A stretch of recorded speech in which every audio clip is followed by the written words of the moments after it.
There are things in this world whose beauty is so direct, so unambiguous, that they require no interpretation. You see them, and you simply know. The Golden Pavilion of Kyoto, Kinkaku-ji, is one of these things. It stands at the edge of its mirror pond and burns with a quiet, golden fire that has stopped travelers in their tracks for over 600 years.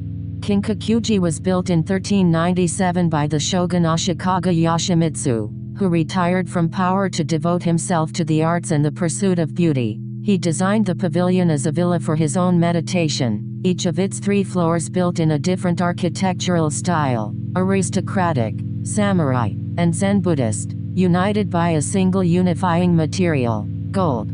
The entire exterior of the upper 2 floors is covered in pure gold leaf, applied directly to the lacquered wood. The amount used is extraordinary, thousands of sheets of gold, each applied by hand with meticulous care. At the peak of the roof stands a golden phoenix, symbol of rebirth and the eternal renewal of beauty. What makes Kinkaku-ji transcendent is not the pavilion alone, but the Kyokachi, the mirror pond, that lies before it. The still water doubles the golden structure, creating a reflection so perfect that the pavilion appears to float between earth and sky, between the real and its image. On windless mornings, the two become indistinguishable.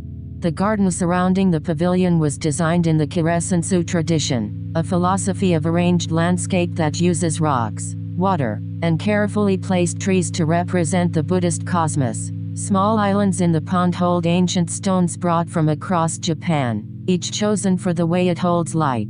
In autumn, the maples around the pond turn gold and crimson, and the golden pavilion seems to become one with the season. The reflection in the water then holds 3 layers of gold: the pavilion, the surrounding trees, and the sky itself, all burning together in the still surface of the pond.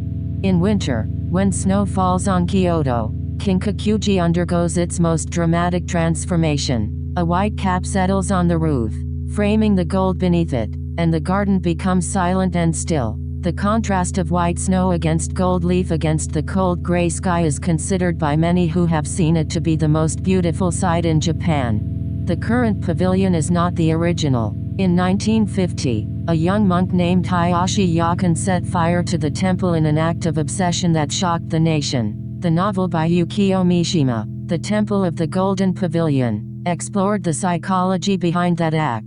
The idea that something so beautiful might be unbearable to those who cannot possess it. The pavilion was faithfully reconstructed in 1955, and in 1987 its gold leaf was entirely replaced, using 5 times more gold than the previous covering to achieve a richer, deeper luminosity. The result is what you see today, gold of an almost unreal intensity, especially in morning light. Kinkaku-ji receives nearly 5 million visitors each year, making it one of the most visited places in Japan. Yet the view from the main path, the first sight of the gold pavilion appearing through the trees, produces the same response in nearly everyone: a sudden quiet, a pause, an involuntary intake of breath.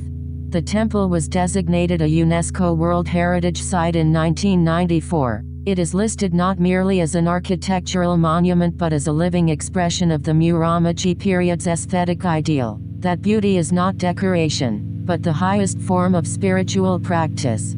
To stand before the golden pavilion as the morning mist rises from the pond, when the gold catches the first light and the reflection shimmers in the water below, is to understand something that cannot be translated into language. It is the reason this structure has been rebuilt, restored, and returned to, again and again, for 6 centuries. Some things, it turns out, are simply worth it.